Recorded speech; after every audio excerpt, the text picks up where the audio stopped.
Welcome to Ujjwala kitchen. ఎంతో రుచికరమైన అటుకుల పవ్వ ఎలా చేయాలో ఈ వీడియోలో చూపిస్తాను. ఒక బౌల్ తీసుకొని 100 గ్రాముల అటుకులు తీసుకొని శుభ్రంగా కడుక్కోవాలి. కడుక్కున్న తర్వాతకు పక్కన పెట్టుకోవాలి. వీటికి కావాల్సిన పదార్థాలు 2 పచ్చిమిర్చి, 1 ఉల్లిగడ్డ, 1 ఆలుగడ్డ, పల్లీలు, పెసరపప్పు, కరేపాకు, కొత్తిమీర, పసుపు, 3 ఎల్లిపాయలు, సాల్ట్, ఇంగువ పొడి, మెంతు పొడి, ధనియాల పొడి.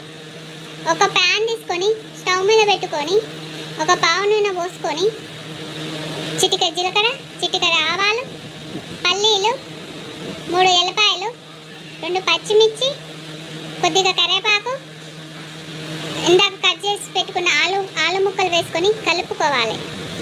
ఆ తర్వాతకు పెసరపప్పు వేసుకోవాలి. ఆ తర్వాతకు ఉల్లిగడ్డ వేసుకొని కలుపుకోవాలి.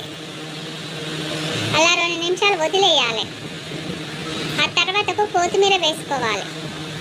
వేసుకున్న తర్వాతకు చిటికెడు పసుపు, చిటికెడు ధనియాల పొడి, చిటికెడు మెంతు పొడి వేసుకొని కలుపుకోవాలి. ఇందాక తడిపి పెట్టుకున్న అటుకుల పవ్వను వేయించుకున్న వాటిలో వేసుకొని కలుపుకోవాలి. కలుపుకున్న తర్వాతకు చిటికెడు ఇంగువ పొడి, సరిపడా ఉప్పు వేసుకొని కలుపుకోవాలి. అటుకుల పవ్వ రెడీ. మార్నింగ్ టిఫిన్ కానీ ఈవినింగ్ స్నాక్స్ కానీ త్వరగా రెడీ అవుతుంది. ఈ వీడియో నచ్చినట్లయితే లైక్ చేయండి, షేర్ చేయండి, కామెంట్ చేయండి, సబ్స్క్రైబ్ చేసుకోండి.